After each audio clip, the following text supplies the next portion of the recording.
Hello everyone and welcome back to another episode of Tales of the Valiant CR Exposed. On today's episode we are looking at the Virtuoso Lich from the Monster Vault 1 book. Now this is a big monster, so I'm going to try and speed this up because it has legendary actions which we haven't covered yet in the show here. So, before we get into this, let's jump right into the business, and the business is this tool. If you like what I'm doing here and you'd like to get this tool for your very self, check the links for my Ko-fi page where you can get the tool completely for free, or if you feel so inclined to, you can donate. You can also support the channel in a bunch of different ways. I have subclasses and classes for both Tales of the Valiant and for 5th edition that work in both places. You can get those for free, the subclasses and whatnot, while they're in beta. If you like the classes, because I have 3 actual new classes for the game, as well as a 4th in development, you can purchase the full amount from the shop as well. So take a look at all of that and let me know what you think there.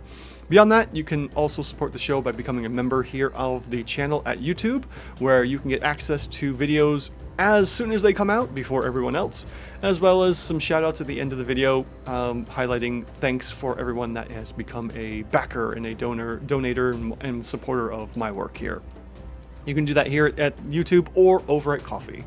So with that out of the way, let's jump into this beefy Lich here, the Virtuoso Lich.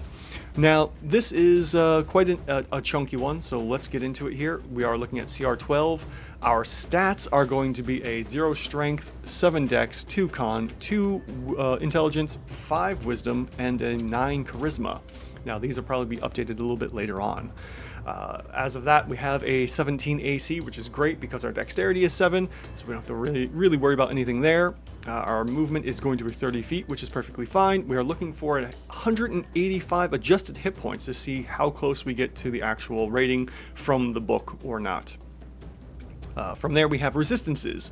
We are resistant to, let's see here, necrotic. Where are you hiding? There you go. Necrotic, bludgeoning, piercing, and slashing damage from non-magical attacks.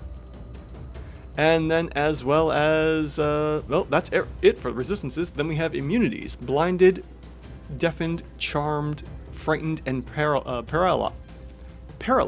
There we go.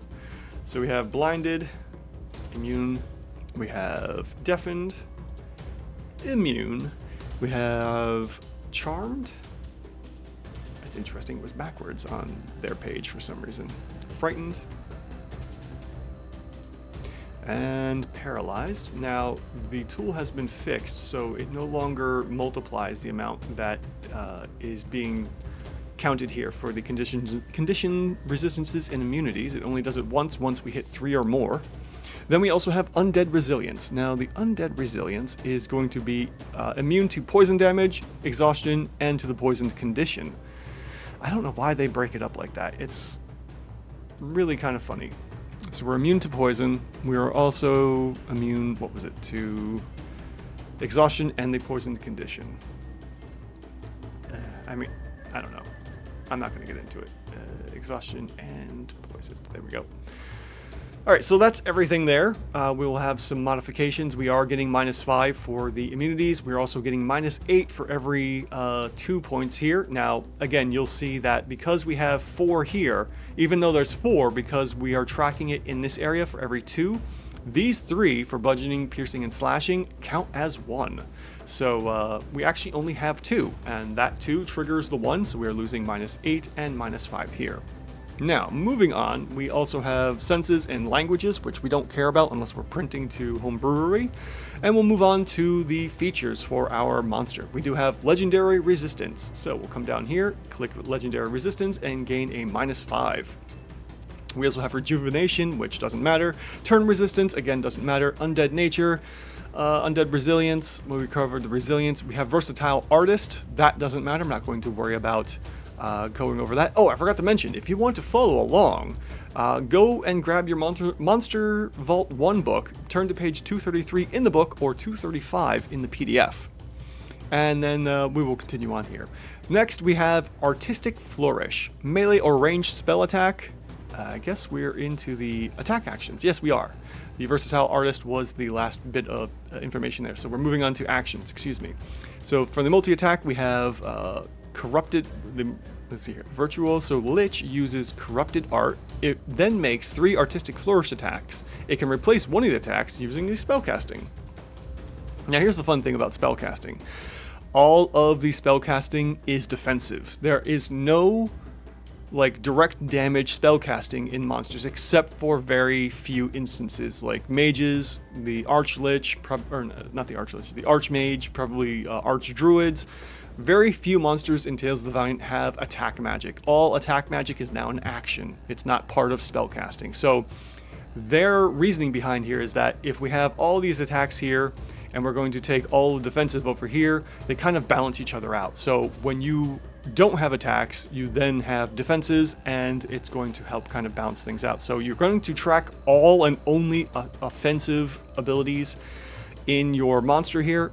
When you don't track the offensive, that is counterbalancing the defensive and kind of evens things out. So we're not necessarily worried. We're not necessarily worried about casting spells. If we do cast spells, it'll likely be from a legendary action or so forth, and we'll go from there. But for the time being, we will just count for damage, and then we will see about reducing the offensive to accommodate for spellcasting. So we have Artistic Flourish, melee or ranged spell attack, +9 to hit. So at the moment we are looking at, definitely, since it's a Virtuoso, we're going to use Charisma, which means our Charisma is too high. We're going to go ahead and drop this down. We're expecting a +4 bonus, and we need to hit a 9, so our Charisma should be a 5. Which we then go ahead and add in our proficiency save to bring that up to a 9. Our Charisma is now a 9, and we are within the range of the attack bonus of 7 to 9. From there, we are looking at 3d8 damage. So we'll go ahead and say 3d8 plus our Charisma modifier for a total of 18.5. And it's 0.5 because it's an odd number of dice. And then on top of that, we also have a type of damage chosen with the Versatile Artist trait, which will give us 9 or 2d8 force damage. So we'll go ahead and add that in there for an additional 9, and this will be our first attack, which we can do several of those. And the multi-attack said what? The multi-attack, we can do our Corrupted Art and then the Artistic Flourish and make 3 of those. So our multi-attack is going to be 27.5 times 3, and you'll notice that I'm using the left column here because our new DPR doesn't have any additions from conditions, so I'm just using this because of the 0.5 modifier, which brings us up to 82.5 damage for our multi-attack and the flourish. Next we have Call Muse. Call Muse is a, let's see here, Lich chooses a beast or a humanoid it can see and basically charms them. And then there's a whole bunch of extra information that can go on here. The charm is basically what we're looking at. This is an action, and it's not necessarily a bonus or legendary action. Unless we can do that when we get down to the legendary actions, I'm not too concerned about the Call Muse effect right now. So we'll move on to Corrupted Art. The Lich hums a discordant melody, and it can do one of 2 things here. So all creatures within 60 feet that are either non-undead or undead have certain bonuses. So non-undead make a wisdom save, and on a failure become blinded, charmed, or deafened until the end of the next turn. So this is going to be a condition modifier. We will look at, if we do use that, then we are basically counteracting the amount of damage from our multi-attack. And then from there, we also have undead targets regain hit points. Undead targets regain hit points. Healing that exceeds the target's maximum become temporary hit points, which is pretty fun. And then, like I said, we have a whole bunch of spell casting. We have Disguise Self, Mage Hand, Massage or Message, Prestidigitation, 3 of each of the following: Charm, Hideous Laughter, Hold, and Invisibility. 2 of each: Dispel Magic, Fear, Dimension Door, and then 1 of each of Irresistible Dance, Programmed Illusion, and Seeming. So as we can see here from all of these examples, we only have defensive magic. Now, moving on from that, we do have a bunch of legendary actions, which we can take 3 of. And we already have legendary resistance set up here. We do have to take into account some other stuff. So, for our legendary actions, we have Call Muse, which the Lich uses the Call Muse ability, which was the ability to charm or incapacitate people. We could also move, which is technically the same as a flyby. And then we also have the Cast a Spell and Unrestrained Art. So Unrestrained Art costs us 3, the cast spell costs us 2, and we only have 3. So Unrestrained Art is the Lich unleashes the full force of its artistic talents. And then each creature within 15 feet makes a dex save. On a failure, they take, that's it, 9 and 2d8 damage of a type chosen from their artist trait, and it's knocked prone. On a success, a creature takes half the damage and isn't knocked prone. That seems like a bit of a waste, considering we could do a whole bunch of other things here. So, let's see, where are we at currently? At the moment, if we are going straight damage, let's just go ahead and throw in our 82.5 here, which drops us right into the middle of our damage, which is great. We're currently at 205 hit points, we're expecting to see 185, so let's see what we can do here for our legendary actions. Now, with our legendary actions, maybe we'll do Call Muse once, or a couple times, who knows.